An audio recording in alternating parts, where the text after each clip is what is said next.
박헌영에게 말하니 흔쾌히 승낙했다. 마침 국내의 김영선,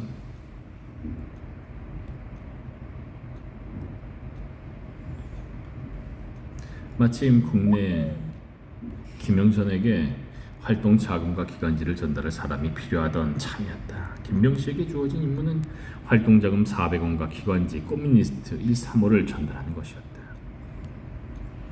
임무를 완수한 뒤에는 인천 지역 공장 노동자들을 조직하기로 했다. 인천 지역. 이에 필요한 접선 대상자 명단과 주소는 머릿속에 암기했다. 박헌영은 동행도 한 명 붙여주었다. 이상훈이었다. 국경의 검문 검색을 통과하는 데에는 여자가 훨씬 유리했다. 여자 혼자 이동하는 것이 가장 안전했다. 이상훈을 동행시킨 것은 김명씨를 보호하기 위해서가 아니라 거꾸로 이상훈을 보호하려는 것이었다. 어차피 국내에 들어가서도 함께 인천에서 활동해야 했다.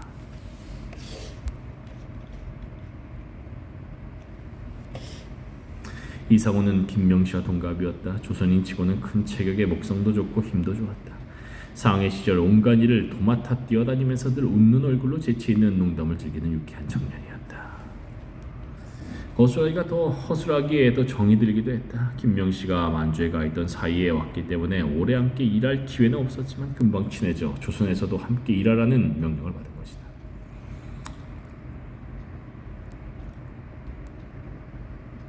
제10장 커뮤니스트. 안동역은 새벽부터 부산했다. 봉천에서 밤 9시 출발해 밤새 남만주 들판을 달려온 경성행 특급 열차를 기다리는 승객들이었다.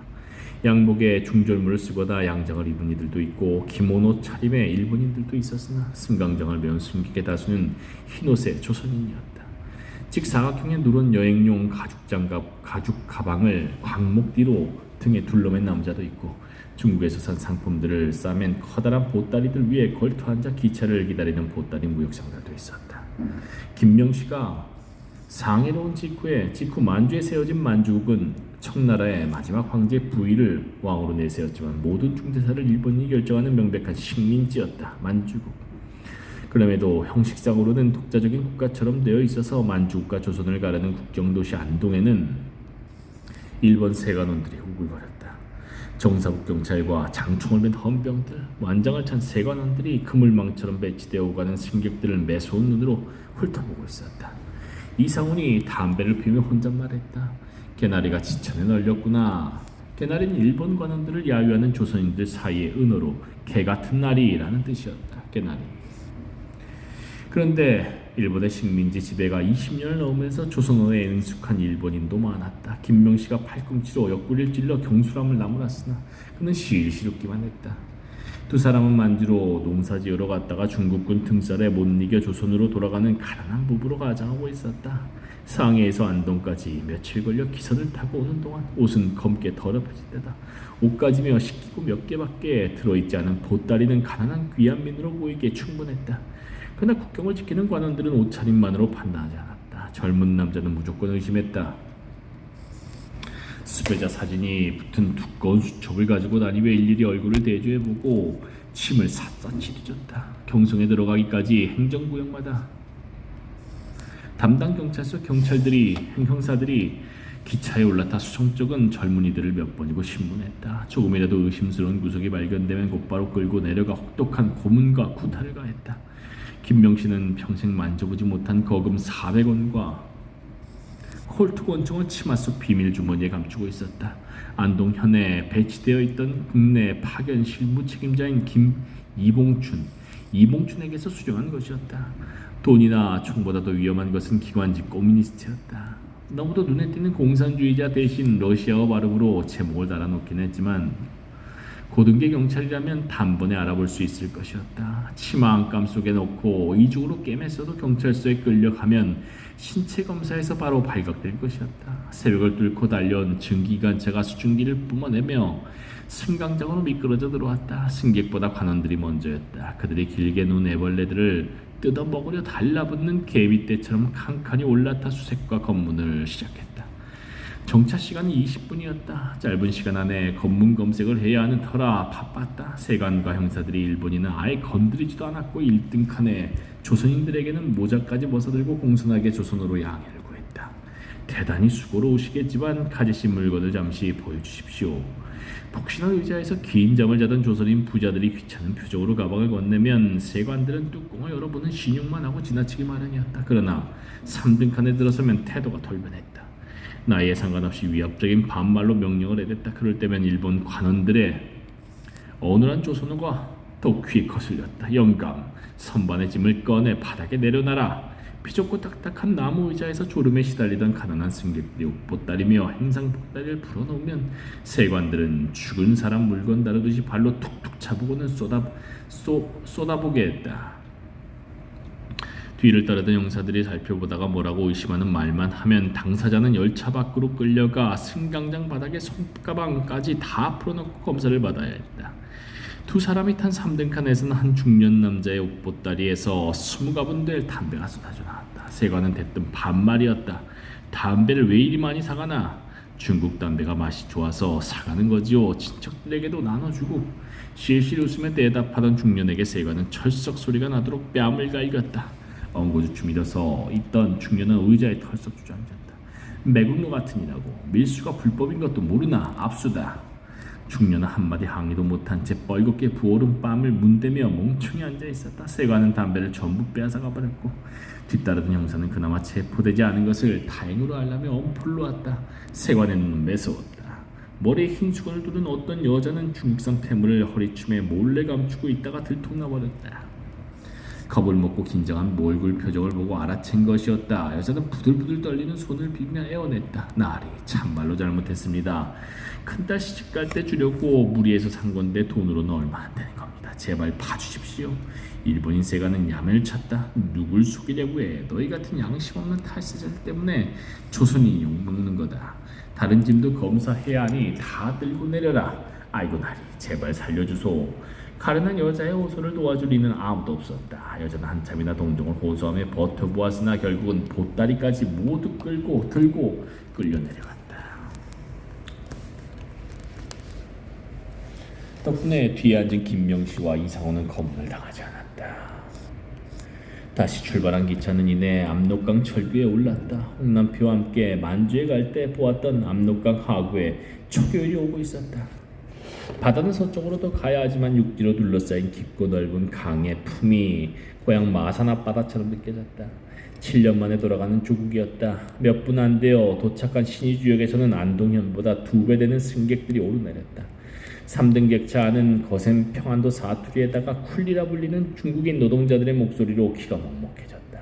사이다와 도시락을 팔러 다니는 열차 매점에 점원들이며 창문 아래서 떡과 삶은 계란을 사라고 소리치는 행상들도 한둘이 아니었다. 안동에서는 주로 세관 검사를 했다면 본격적인 신분 검사는 이제 시작이었다. 열차를 타고 몇 정거장씩 자유경찰서 관할구역을 왕복하며 의심스러운 인물을 집중적으로 검문 검색하는 이동경찰이 올라탔다. 일본인과 조선인이 짝을 이룬 형사들은 꼼꼼하고 날카로웠다. 형사들은 승객의 얼굴 표정과 눈빛만 보고도 독립운동가를 가려내는 능력이 있었다. 신비하다고 할 것도 없었다. 보통의 농민과 내면 이상을 품은 지식인은 표정과 눈빛부터 달랐다. 그렇게 해서 열차에서 체포된 운동가가 한둘이 아니었다. 형사들은 수배자 사진이 붙은 두꺼운 수첩을 꺼내들고 유심히 젊은 남자들의 얼굴을 대조하며 다가왔다. 안동역은 정차 시간이 제한되어 있는 데다 보석을 밀수하던 여자 덕분에 무사히 통과했으나 열차가 달리는 가운데 한 명씩 신문하는 신의주경찰은 피해갈 수 없었다. 다행히 뒷자리라서 열차가 신의주경찰서 구역을 거의 벗어날 무렵에야 형사들이 다가왔다. 조선말에 익숙한 일본 형사가 이상훈을 지목했다. 기차표 내놔라. 행선지가 어딘가. 이상호는 경성행 차표를 건네며 함경도 억양으로 천연덕스럽게 말했다. 경성 갑니다요. 길림으로 농사지으러 갔는데쇼. 되놈들이 얼마나 괴롭히는지요. 경성 가서 지게꾼이라도 해보려고 가는 길입니다요. 길림성 어디 있었나? 뒤에 서서 수배자 사진첩을 하나씩 넘기며 얼굴을 내조해보던 조선인 형사가 물었다. 이상훈이 미리 준비해둔 동네 이름을 말하는데 조선인 형사가 앞장을 다시 열어보며 물었다. 너 이름 뭔가? 이상훈이 가명을 대자 형사의 표정이 사납게 변했다. 거짓말. 가방 들고 따라와. 형사들은 그를 객차 끝 세면장으로 내리고 나갔다. 이상훈은 수배자가 아니니 사진이 있을 리 없었다. 무언가 의심스러우니 무작정 끌고 가서 반응을 보자는 게 분명했다. 김명신은 보통의 젊은 안악처럼 잔뜩 겁먹은 표정을 지은 채 지켜보기만 했다. 섣불리 항의하거나 변명을 했다가는 그녀까지 몸수색을 당할 수 있었다. 형사들은 이상훈의 가방을 뒤집어 물건을 모두 바닥에 쏟아놓고는 하나하나 뒤지며 질문을 해대더니 아무 단서도 발견하지 못했는지 그냥 보내주었다. 그러나 한 번 검문을 통과했다고 끝이 아니었다. 한 번 의심받은 사람은 다시 관할 경찰서로 인수되기 때문에 관할 구역이 바뀔 때마다 새로 올라탄 경찰에게 똑같은 검문 검색을 당했다. 다음번엔 틀림없이 김명시도 신문할 것이었다. 두 사람은 다음 정거장에서 내렸다. 경성행 표를 내자 의아해하는 개찰구 영무원에게는 김명시가 임신해 헛구역질 때문에 쉬었다 간다고 말하고 빠져나갔다. 역을 나가 걷는데 아무도 뒤따른 이는 없었다. 이틀 밤이 지난 오후 두 사람은 정주읍이 멀지 않은 평안북도의 한 작은 마을을 지나고 있었다. 각각 마부가 딸린 아담한 조선말을 탔는데 모르는 사람처럼 멀찌감치 떨어져서 갔다. 이틀을 걷다 보니 너무 지쳐서 마부 딸린 말을 하루만 빌린 것이었다. 정주에서 다시 기차를 탈 계획이었다. 처음부터 말을 따로 빌렸기 때문에 마부들은 두 사람이 일행인 줄도 몰랐다. 5일장이 서는 마을이라 장터 주변으로 100가구도 안 되는 그곳에도 경찰 주재소가 있었다. 이미 여러 마을을 무사히 지나쳐왔기 때문에 크게 긴장하지 않고 다가가는데 하필 주재소 앞에 순사부장이 나와서서 보초서는 순사에게 무언가를 지시하고 있었다. 외길이라 피할 수도 없었다. 이상훈은 허리를 곧게 편 채 앞만 보고 지나쳐갔지만 순사부장의 예리한 시선을 피하지 못했다. 거기 서라. 순사부장이 마부를 불러 세우더니 이상훈을 말에서 내리게 했다. 이상훈은 의심을 사지 않으려고 순순히 주재소로 따라 들어갔다. 뒤에 따라가다가 그 광경을 본 김명시를 태운 마부가 욕을 해댔다. 멀쩡한 젊은이 또 하나 병신되어 나오겠군. 쳐 죽일 놈들, 찢어 죽일 놈들. 김명시는 겁먹은 척 아무 말도 하지 않았다. 수배자가 아니니 무사히 풀려날 가망도 없진 않았다. 만일 한 사람이 연행되면 정주읍에서 하룻밤이 기다려주기로 사전 약속도 해놓았다. 정주. 그래도 불안은 떨칠 수가 없었다. 해가 떨어질 무렵에 도착한 정주읍은 제법 너른 평야 주위로 화강 능선이 운치 있는 돌산 안에 형성된 유서 깊은 도시였다. 평안북도에서 신의주 다음으로 큰 읍이라지만 떠들썩한 중국에서 온 그녀에게는 적막한 시골 마을로만 보였다.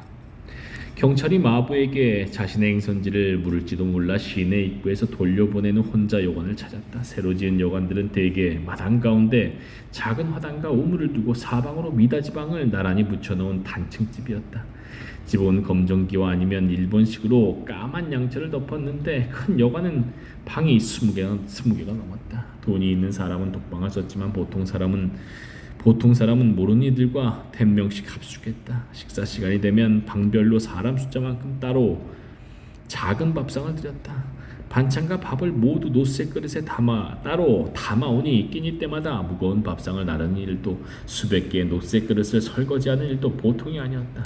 이상훈이 찾아올 때를 대비해 독방을 얻어 밥상을 받아놓고 보니 불안하고 걱정돼서 밥이 넘어가지 않았다. 긴 시간은 아니지만 상해에서 함께 일하며 정이 든 데다 며칠간 위험한 여행을 통해 더욱 친해진 그가 주재소에서 매를 맞고 있으리라 생각하니 가슴에 돌덩이가 얹힌 듯 무거웠다. 밤이 깊어지기를 기다려 여관을 빠져나온 김명신은 정주 우체국을 찾았다. 예측하지 못한 사고로 누군가 먼저 정주에 가게 되면 우체국을 tum치고 오른쪽으로 첫 번째 골목, 첫 번째 전봇대 아래쪽에 행선지를 알리는 쪽지를 남겨두기로 약속했다. 무인 포스트였다. 우체국은 멀지 않았다. 김명신은 어둠 속에서 여관 이름과 방호수를 적은 종이를 전봇대 갈라진 틈에 끼워놓고 돌아섰다. 초가을 파리한 달빛에 뒷산의 화강암들은 백골이 널린 듯 빛났고 들판에 깔린 밤안개는 음산했다. 만주벌판 폐허가 된 조선인 마을 앞에서 홍남표를 잃을 뻔했던 때처럼 무섭고 초조했다. 방에 들어와 일찍 불을 끄고 누워있다가 잠이 든 지 얼마나 지났을까. 뭔가 어깨를 살살 누르는 기분이었다. 손가락이었다. 놀라 눈을 떠보니 달빛에 비치는 미닫이 문을 등지고 앉은 사람의 그림자가 가로막았다. 넓은 어깨에 커다란 머리와 굵은 허리, 분명 이상훈이었다. 어떻게 탈출했어? 자기도 모르게 터져나온 큰 소리에 이상훈은 재빨리 그녀의 입을 손바닥으로 막았다. 김명신은 얼른 그를 이불 속으로 끌어들여 편한 자세로 마주보고 눕도록 했다. 깜깜한 어둠 속에서도 그가 웃고 있는 게 느껴졌다. 순사들이 신원주의를 하겠다기에 강원도 원산에 산다고 가짜 주소를 냈지. 원산 경찰서로 전보를 줘서 답이 오는데 하루가 걸리니 그동안 주조소에서 기다리라는 거야. 몰래 손가락으로 목을 찔러 주재소 바닥에 토해놓고 배가 아프다고 뒹구니까 귀찮다고 여관에 보내더라고. 일단 여관에 방을 얻은 다음 여관 주인에게 산책 좀 하겠다고 옷가방에 모자에 돈까지 맡기니 의심 없고 보내주더라고. 그대로 주랭랑을 놓았지. 듣고만 있어도 유쾌한 무용담에 김명신은 참지 못하고 키득거리며 그를 힘껏 끌어안아주었다. 잘했어 잘했어. 끌어안고 다독이고 있으려니 권오채가 생각났다. 혼자 국경을 넘어 경성까지 얼마나 마음을 졸였을까. 또 얼마나 외로웠을까. 같은 또래의 지식인 청년들은 종로거리의 현대식 카페를 전전하며 여급이나 희롱하면서도 식민지 애완을 자기들이 다 떠하는 듯 애상조의 서정신을 읽고 불륜의 사랑에 절망하며 죽음의 찬미 같은 노래나 부를 때 스스로의 죽음을 예감하며 감옥의 찬 마룻바닥에 누워있었을 그는 얼마나 외로웠을까. 우는 거야 지금? 김상은 자기 뺨에 묻어나는 그녀의 눈물을 느끼며 물었다. 김명신은 대답 대신 그를 더욱 꽉 끌어안았다.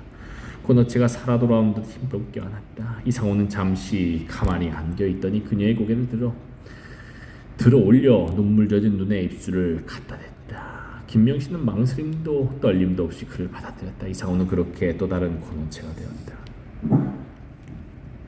길지 않은 육체의 시간이 끝나고 두 사람은 곧장 짐과 옷을 챙겨들었다. 달아난 이상훈의 인상 차이가 평안도 모든 경찰서에 통보되었을 테니 정주에서 열차를 타는 것도 위험했다. 여관 주인이 깨지 않도록 살그머니 빠져나와 남쪽을 향해 걷기 시작했다.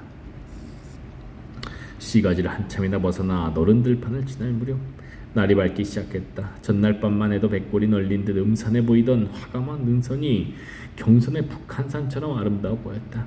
들판에 피어오르는 옅은 새벽 안개는 아편 연기처럼 몽환적이었다. 숲에서 밤을 지새운 청동오리떼가 먹이를 찾아 물가로 내려오기 시작하고 일찍 일어난 농부들이 봄맞이를 위해 괭이를 메고 들로 나가는 모습도 보였다. 비로소 조선에 돌아온 실감이 났다. 이상호는 욕망을 감추지도 자제하지도 않았다. 평양역까지 걸어가는 며칠 동안 줄곧 김명시의 손을 놓지 않았다. 맑고 따뜻한 날에는 인적 없는 산속 얕은 계곡에 들어가 옷을 빨아널고 알몸으로 함께 냉수욕을 하고 새순으로 단장한 벚나무 아래에서 사랑을 나누기도 했다. 그는 새로운 사랑이 지나간 사랑을 잊게 해줄 수 있음을 가르쳐 주었다. 평양에 들어간 두 사람은 진짜 가난한 농민 부부 같았다. 평양에서 경성으로 가는 기차에서는 아무 의심도 받지 않았다. 두 사람이 앉은 칸에는 형사 둘이 죄수를 호송 중이었음에도 햇볕에 까맣게 타고 남루한 옷을 입은 농민 부부에게 아무 관심도 보이지 않았다. 형사들에게 끌려가는 죄수는 만주에서 잡힌 독립운동가임에 틀림없었다. 겁먹지 않은 당당한 태도하며 검은색 짱산을 입은 것만 봐도 알 수 있었다.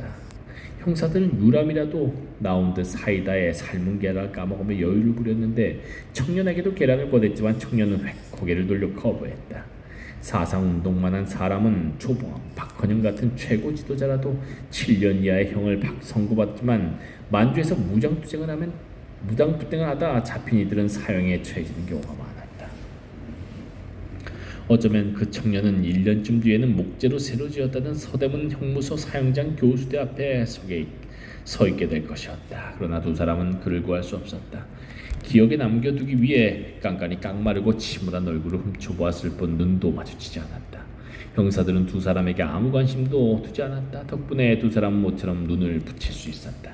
기차가 개성을 지나면서 긴장이 풀려 깜빡 잠이 들었다. 얼마나 잤을까? 퍼뜩 눈을 떠보니 경기도의 마지막 역인 신촌역이었다.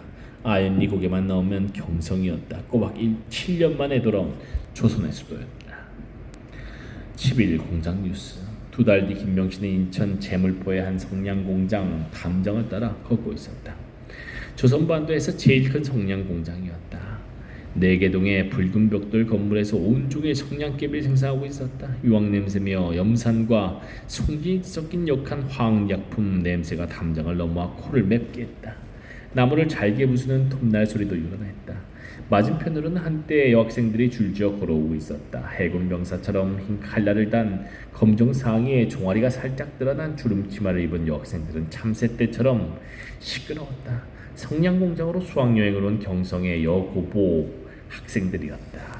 여학생들이 교사의 인솔에 따라 공장 정문으로 들어가는 것을 보면 김명신은 오른쪽 빈민가 언덕으로 향했다. 산동네 빈민구는 성냥공장의 연장이었다. 경사지를 덮은 판잣집 지붕이며 햇살 드는 골목길마다 말리기 위해 내놓은 성냥갑들이 널려 있었다. 공장 안에서는 500여 명의 노동자가 성냥개비만 만들었다. 성냥갑에 불칠하고 성냥개비를 담는 일은 공장 밖 빈민들의 몫이었다. 이 부업에 종사하는 이들의 숫자만 2,500명이라고 했다. 제물포 일대 공장 노동자의 주직 책임자 정가병의 흙집은 빈민굴 가운데 길로 끝까지 올라가 성냥공장이 한눈에 내려다 보이는 언덕바지에 있었다. 정가병. 방문 대신 걸어놓은 멍석을 젖히고 들어가니 대낮에도 컴컴한 방 안에 담배 연기가 꽉 차 있었다. 비좁은 방에 이상훈과 정가병 그리고 성냥공장에 다니는 남성 노동자들이 앉아 있었는데 하나는 앳된 소년이었다. 바닥에는 종이장판 대신 멍석이 깔려 울퉁불퉁했고 벽은 수수깡에 진흙을 바른 그대로였다. 미행은 없었지. 이상훈이 물으며 쌀자루를 받아들었다. 쌀자루 속에는 수백 장의 전단이 숨겨져 있었다. 김명신은 전단 뭉치를 꺼낸 후 한 장씩 나눠주며 주의를 주었다. 전단지에 지문이 남지 않도록 조심들 해요. 손가락이 닿은 부분은 반드시 손바닥으로 쓸어내어 지문을 지워야 해요. 경찰의 지문 채취 기술이 갈수록 정교해지고 있대요. 전단지 공장 뉴스에는 재물표 성냥공장 여성 노동자들의 현실을 알리는 글과 평양의 고무신 공장 여성 노동자들의 파업 소식을 실려 있었다. 뒷면에 인터내셔널가의 가사가 실렸다. 현장 배포를 맡은 노동자들은 전단 뭉치를 바지춤과 저고리 안주머니에 집어넣기 시작했다. 정가병이 말했다. 다시 한번 점검합니다. 점심시간 5분 전에 공장 안에 동무들이 전기를 꺼버리고 선동을 시작하면 정확히 5분을 기다렸다가 뛰어들어가야 합니다. 경비원들이 공장 안에 우리 동무들을 잡으러 몰려갈 때 넘어야 한단 말이지. 너무 일찍 넘어갔다가는 경비원들에게 잡히고 말 겁니다. 알았지요? 출정 준비를 마친 이들은 멍석을 젖히고 공장을 내려다보며 시간이 되기를 기다렸다. 붉은 벽돌 건물 사이로 여고생들이 줄지어 이동하며 공장 안을 구경하고 있었다. 온 세계가 제국주의 전쟁에 휩쓸려 들어가고 있는데도 사람들은 참 평화롭게 사는 것 같지 않습니까? 긴장으로 얼굴까지 창백해진 소년 노동자가 말했다. 손가락이 눈에 띄도록 떨리는 것이 겁을 먹은 게 분명했다. 김명신은 인천에서는 김희성이라는 남자 이름으로 불리고 있었다. 김희성. 소년이 말했다. 김희성 동무, 지난번에 간도 폭동에 대한 경험담 참으로 감동 깊게 들었습니다. 그런데 저는 과연 이런 평화적인 파업으로 조선을 해방시킬 수 있을까 의문입니다. 무기도 없이 맨몸으로 희생되는 이런 방식 말고 총칼 들고 싸우고 싶습니다. 저도 만주로 가고 싶습니다. 저를 만주로 보내주시면 안 됩니까? 며칠 전 야간에 붉은 5.1절이란 제목의 다몽색 전단지를 노동자 주거지에 배포할 때도 소년 노동자는 유별나게 떨고 있었다. 그러나 열정과 의지는 대단해서 어떤 위험한 일도 마다하지 않았다. 겁이 많다고 해서 용기가 없는 것은 아니었고 의지가 약한 것도 아니었다. 김명신은 말했다. 제국주의 국가 권력과 맞서려면 무장투쟁은 반드시 필요해요. 그렇지만 비행기에 탱크까지 세계 최고의 권력을 가진 일본군 100만 대군을 우리의 무장력으로 물리칠 수 있을까요? 빨치산의 무장력으로는 결코 일본군을 이길 수가 없어요. 소년 노동자는 의아해했다. 빨치산으로도 안 되고 파업으로도 안 된다고요? 아무리 싸워도 안 된다는 말이잖아요. 그럼 도대체 왜 우리가 아까운 목숨을 버려야 합니까? 김명신은 웃으며 말했다. 내 말은 공장 파업이나 빨치산 투쟁이나 같은 가치를 갖고 있다는 것이지. 둘 다 무의미하다는 말이 아니에요. 혁명 정사는 무엇이든 기꺼이 감당해야 해요. 기회가 된다면 총을 잡고 싸우기도 하고 파업을 하기도 하고 농촌에서 소작쟁이를 할 수도 있어야 해요. 그 작은 싸움들이 합쳐져서 거대한 적을 무너뜨리는 거예요. 누군가 이렇게 말했죠. 암송할 테니 들어봐요. 김명신은 광주 고민이 무너진 직후 오빠 김영선이 보내온 편지를 한자도 빠짐없이 외우고 있었다. 소년 노동자에게 그 일부를 암송해 주었다. 산속의 조그만 샘물은 하찮아 보이지만 아래로 흘러내리는 동안 다른 샘들과 합쳐져 개울이 되고 강이 되고 바다가 된다. 강물은 결코 바다를 포기하지 않는다. 샘줄을 끼일 때는 낙엽 한 장을 흘려보낼 힘도 없지만 강이 되고 바다가 되면 기선도 띄우고 군함도 띄울 수 있게 되는 것이다. 지금의 우리는 하찮은 작은 샘에 불과하지만 우리와 같은 수많은 샘들이 만나서 뭉치다 보면 개울이 되고 강이 되는 것이다. 소년 노동자는 얼굴이 밝아져서 말했다. 강물은 결코 바다를 포기하지 않는다. 김명신은 소년의 손을 꼭 쥐어주었다. 시간이 되었다. 자, 출정합시다. 정가병의 말에 두 노동자는 벌떡 일어섰다. 옷 속에 숨긴 전단 때문에 조금 어색한 걸음걸이로 그러나 빠르게 공장을 향해 내려갔다. 소년 노동자가 지나간 골목길에는 샛노란 유채꽃이 바닷바람에 흔들리고 있었다. 농사를 짓다 올라온 이들은 한 뼘 넓이의 땅만 보여도 농작물을 심었다. 토막집들 사이 공터마다 또는 좁은 길 양편마다 아니면 생선 상자에 흙을 담아 지붕 위에 올려놓고라도 온갖 채소를 심었다. 하수구도 없고 쓰레기장도 따로 없어 더럽고 냄새나는 빈민가였지만 구석구석 토지에 대한 그리움이 서려 있었다. 멀어져가는 두 노동자를 바라보고 있을 때였다. 어딘가 텃밭에 뿌려졌을 인분 냄새가 바람을 타고 밀려왔다. 갑자기 헛구길에 올라왔다. 아주 짧은 순간이었으나 지금까지 겪어보지 못한 울렁임이었다. 봄철이면 조선의 농촌 어디서나 맡을 수 있는 인분 냄새 때문일 리는 없었다. 언제나 배가 고픈 상태이니 허기 때문일 리도 없었다. 달거리가 끊긴 지 2달이 넘었다는 생각이 들면서 문득 그 의미를 깨달았다. 임신이었다. 200조.